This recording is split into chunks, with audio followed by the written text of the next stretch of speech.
Welcome to NEK-TV Rocks. And my guests today are Peggy Sapphire and Martha Oliver Smith, also known as Patty, just to confuse me and everybody else. Our topic today is, because it's Women's History Month, is women writers, and both of you guys are well known in the area. You have publications. How do you make it as women writers up here? Answer that in 10 words or less. I'm looking at you, dear. I know you're both I looking at realize each that. other. How do you make it? Well, let's put it this way. Look at how old we are. And we are in whatever professions we had before. Right. We are now retired. Mm-hmm. And so now it is time for us to write. Right. If we were trying to make a living here Right. as writers, that wouldn't be happening. Yeah. So that's the short answer, I guess. Right. Yeah, I'd say if I know one woman who is a reporter for a local paper, not the Newport paper, Mhm. but anyway, in any case, she's a writer, she's a teacher, and she makes a living working for the paper. Right. But that doesn't allow her the free time that Patty's talking about, where To be creative. to just say, the doors are closed, I'm not answering the phone, this is Right. what I'm about. And when, there's nobody knocking on the door to say, hey, Right. did you finish yet? No. Deadline. Right. Yeah. So, you're on your own. You make it happen. How do you keep the fire going, the fire to write?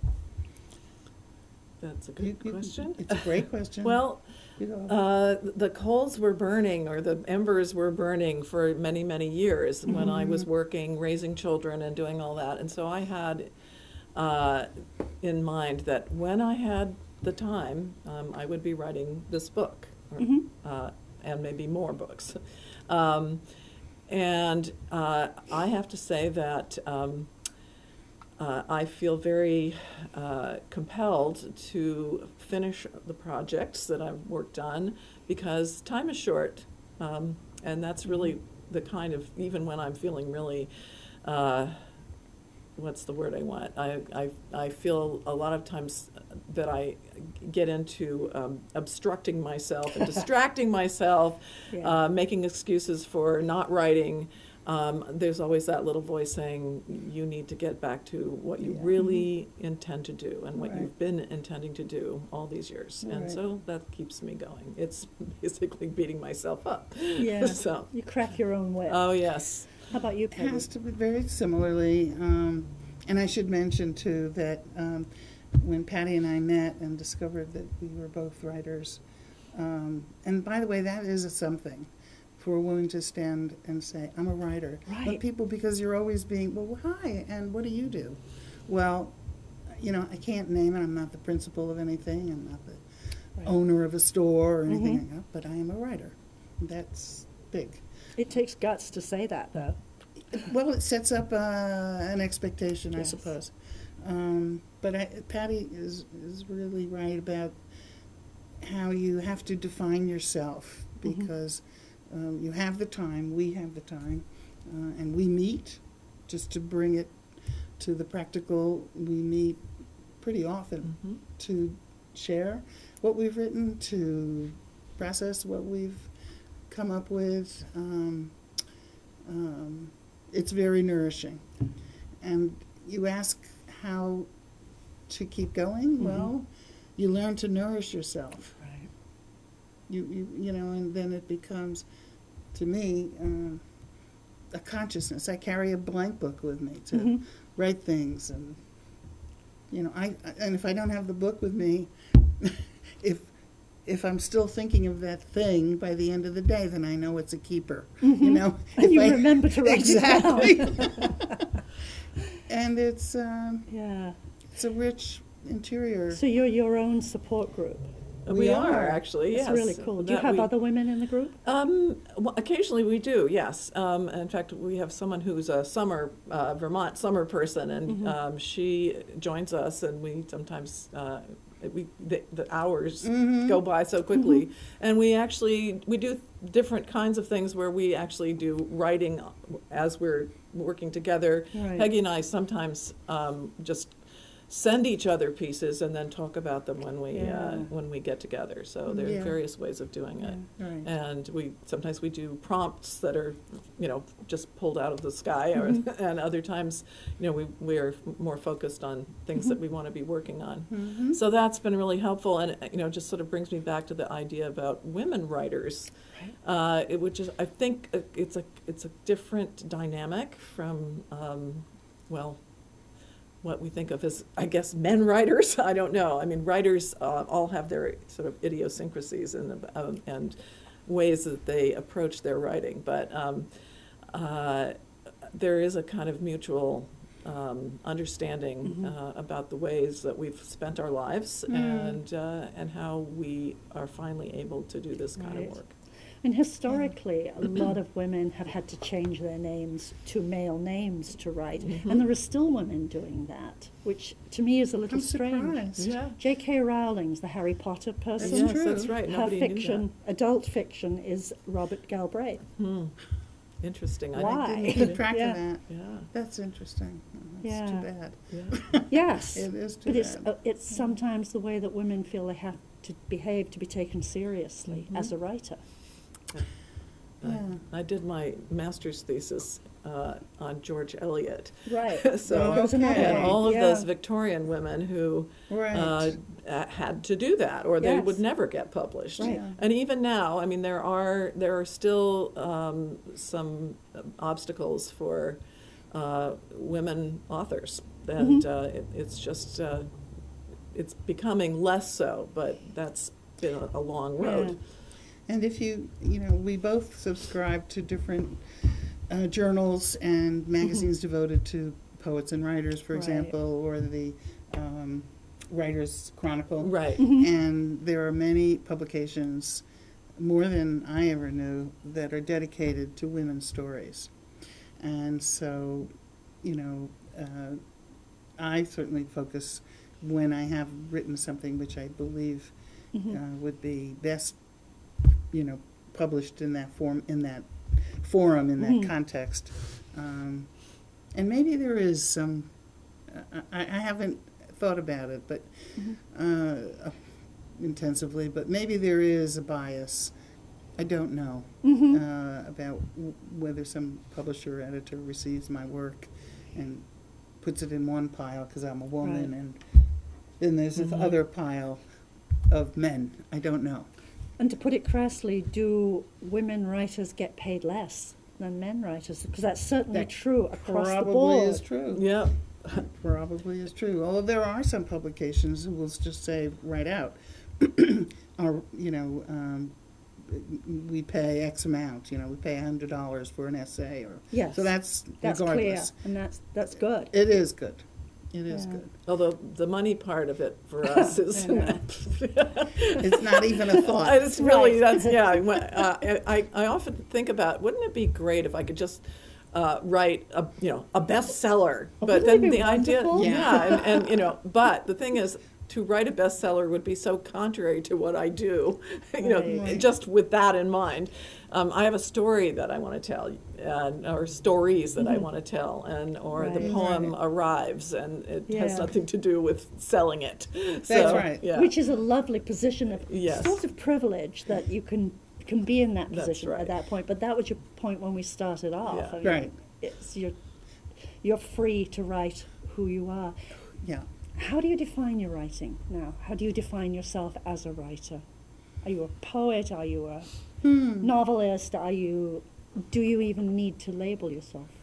Well, that's interesting. I'd say many decades ago, when I first had that time to define for myself, I retired at the age of 55. So I've had a lot of years, and I began to understand that my definition was mine to say, not that I work in a certain school or Right. whatever. So I am a poet. That's just how it works. I don't walk around saying I'm a poet, but because I think, I don't know, that's not quite the song I want to sing. I'm a writer. But mostly it's been poetry, and it just, because that's my natural instinct, I guess you could say. I've been writing all my life, basically. And it began actually with letters, handwritten letters, the old-fashioned, wonderful kind of thing, because we moved a lot when I was a kid.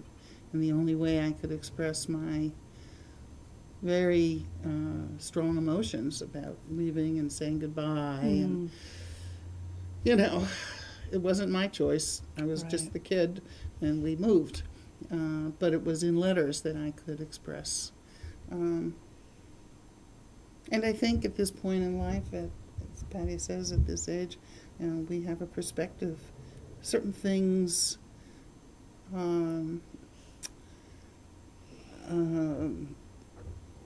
persist. Right. And if that's what's going on in my mind, then it means I have something I've got to say. Something I've got to give voice to. And the last thing I want to do is, and we all do, and we have to, I think, fight against it, is any form of censoring ourselves. Right. You know. And we certainly, as women, are taught to censor ourselves. Right, right. So I give myself free rein in that respect, and then comes the search for the right editor. The publisher, and in my case, anyway, each of the, and yours too, the publishers were men. It's great.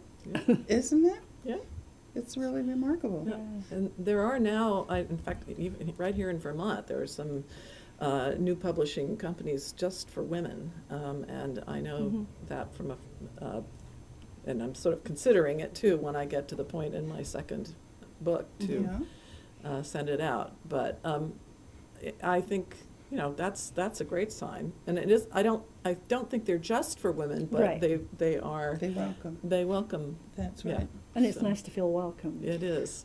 Yeah. And I also, you know, I don't want to be defined only as a writer about and for women, although I have to say, I write about women, and my first book is about a woman artist who really struggled with mental illness. She was my grandmother, and she had, I mean, I feel so privileged in comparison with what she had to deny in herself that made her actually ill.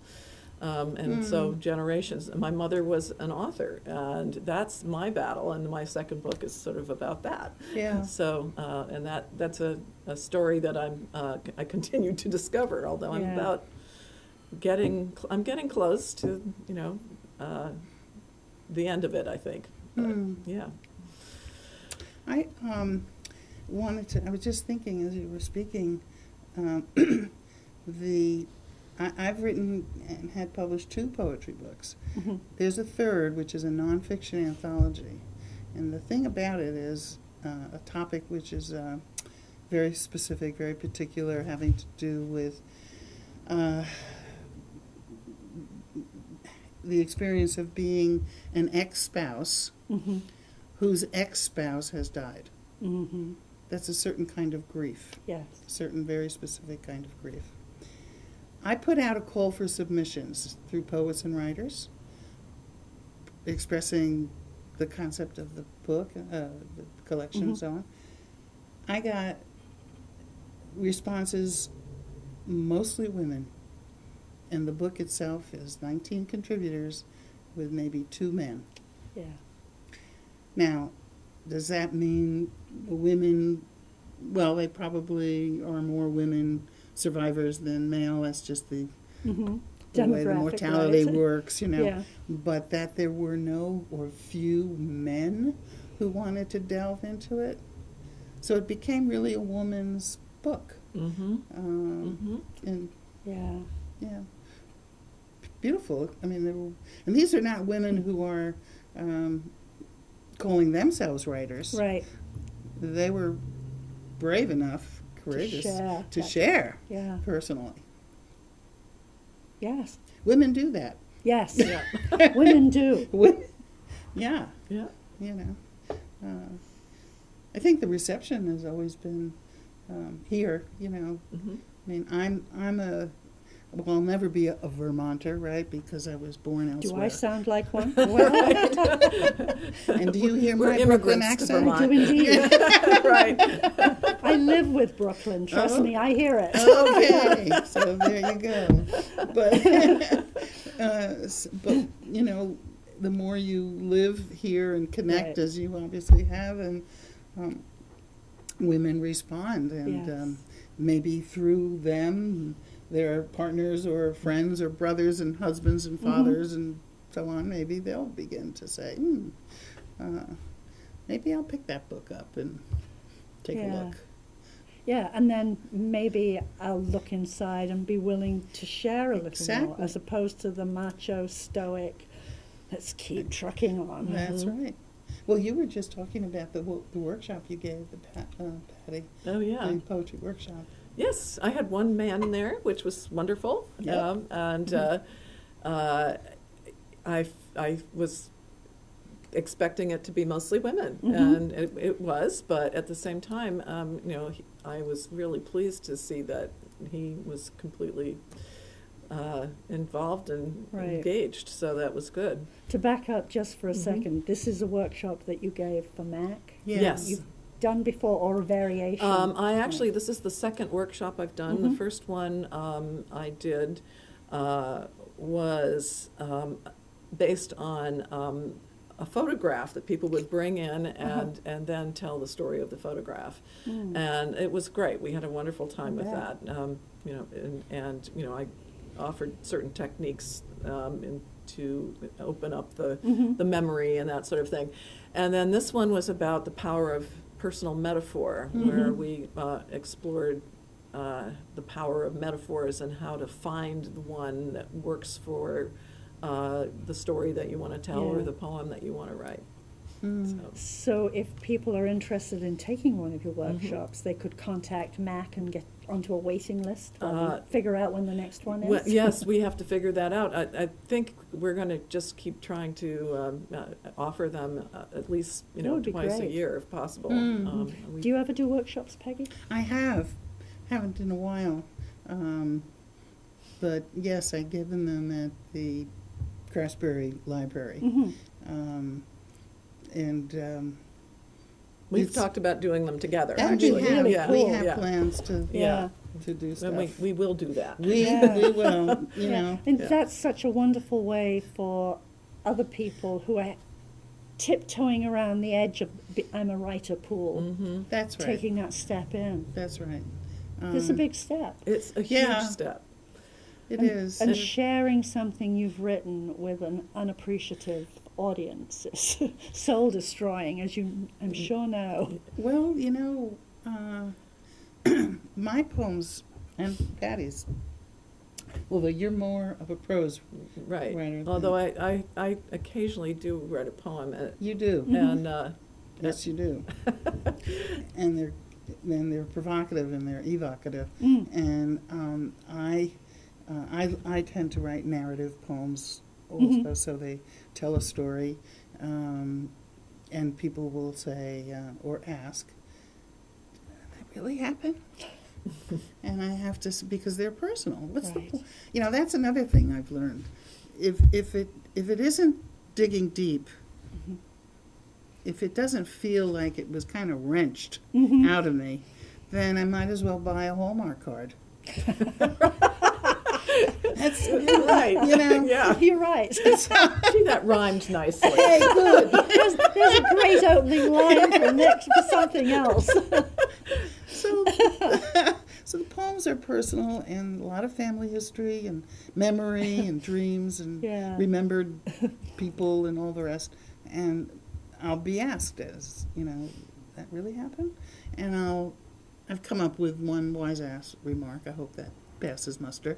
And I just say, well, a poem is not a photograph. Right. Plus, you take what you want. Yes. Right? And you don't need to know my interior life. just take what you want, Right. and that's it. If it strikes a chord anywhere, That's why you put it out there, Right. yeah, is so somebody will have that experience. exactly. Yeah. So it becomes about them, not about you anymore. Precisely. Yeah. Yeah. Precisely. And in your local neighborhood, right, in your local reading where friends of yours come and neighbors and people who've heard of you and so on, they're really curious and want to know, did that really happen? They do want to Sure. know that. Yeah. Right? You've had the same. Oh yeah. How do you handle that? Well, because I mostly have been writing memoir, it did really happen. Right. You know, so, Yep, you but say. the way I interpret it is, you know, that's really the main perspective that I want people to experience, and because I think I'm also being vulnerable in a way Yes. that it sort of says it's okay for you to have that same Yeah. feeling of Yeah. vulnerability, or So I was just going to say, Peggy also does write memoir, and Yes. so she's got some amazing stories to tell as well about Thank you. her Thank you. her experience. Yeah. Yeah. Yeah. Where can people read your books? Well, I have some books on sale at MAC, and of course it can be ordered at that gigantic vampire squid. Yeah. That And- place in the sky? Yeah. I and never heard of the vampire squid thing. the Amazon squid. Okay, that's great. I call it the vampire squid. And great. I didn't make that name up. Somebody else did, but I liked it so much. It's a good one. I've Yes, it appropriated is. it. So, anyway, yes, you can order Martha's Mandala is the name of it, and it's on Amazon. And I actually also have a chapter published in an anthology called Writers and Their Mothers, which was just published last year. And it's a wonderful, actually a British publication. Right.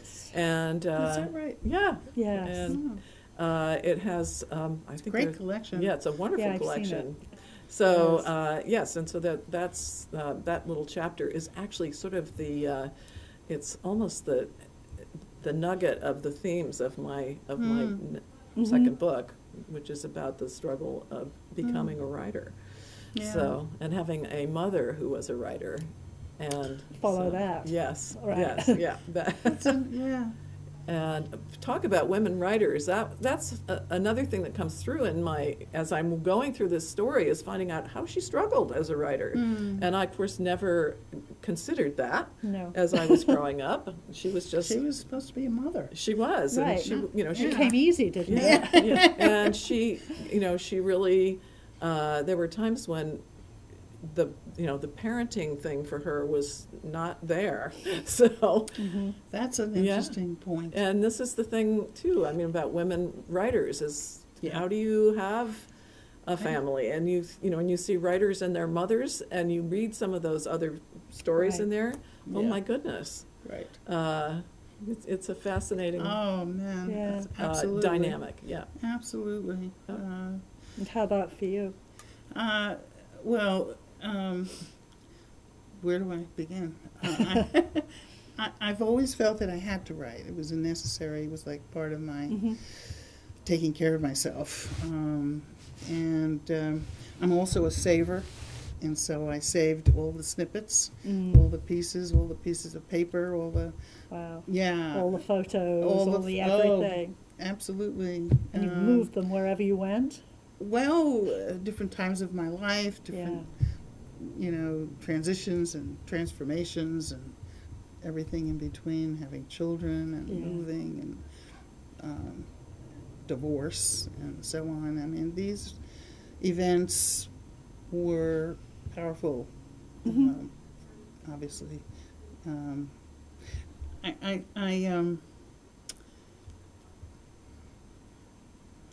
I think that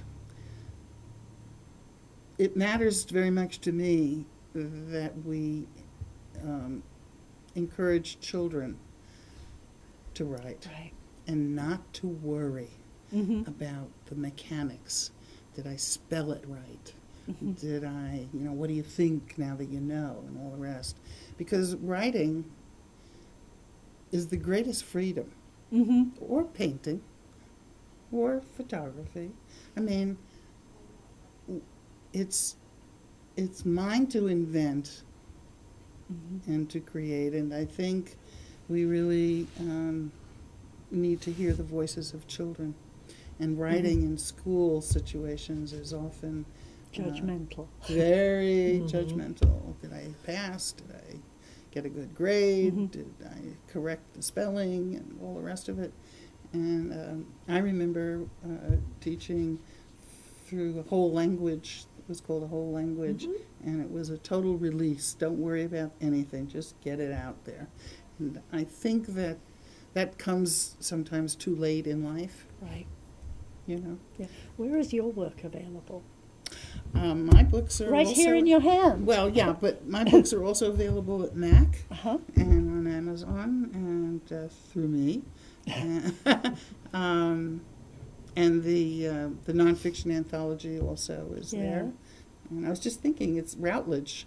And Routledge is British, if I'm not mistaken. Yes. And they bought the publisher. The publisher who published my book was bought by Routledge. So there's another British connection. Yeah. You know. When we first were walking to these chairs, both of you said you had an interesting story about your names. Oh, Yeah.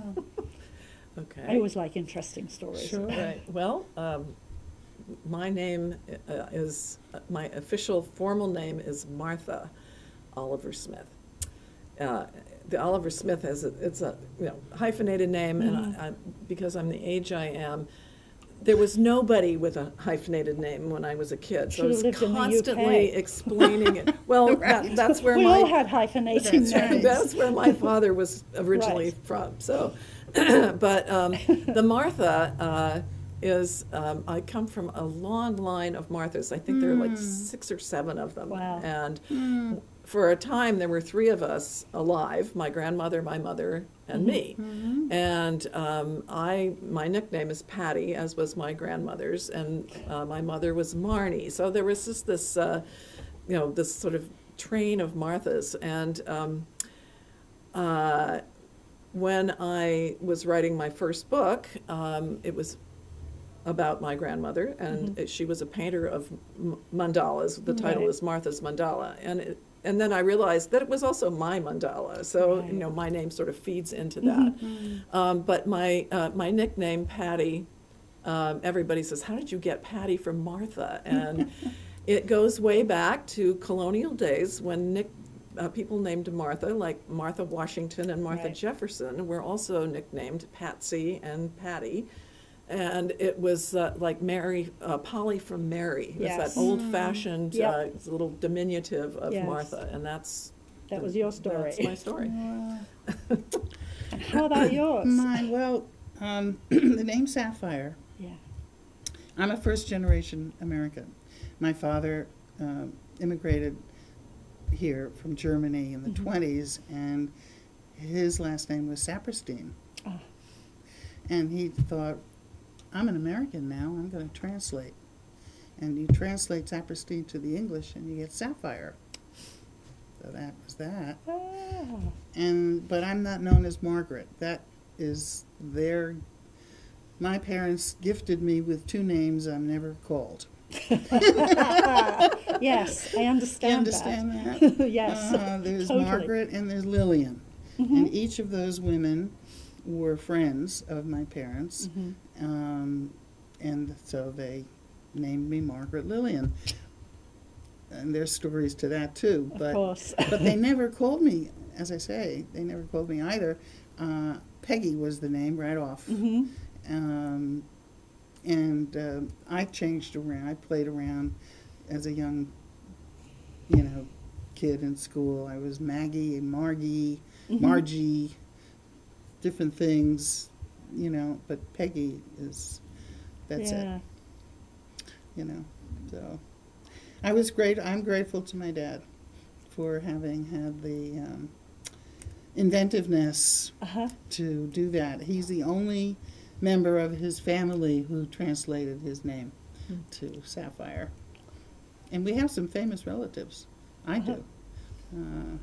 My father's uncle one of them was Jake Sapperstein, and he was also an immigrant, of course. Of course. And he landed in Cleveland somehow, and he pushed a cart in the streets and sold buttons and notions and pre-printed cards because so many people were illiterate or couldn't do their own, writing.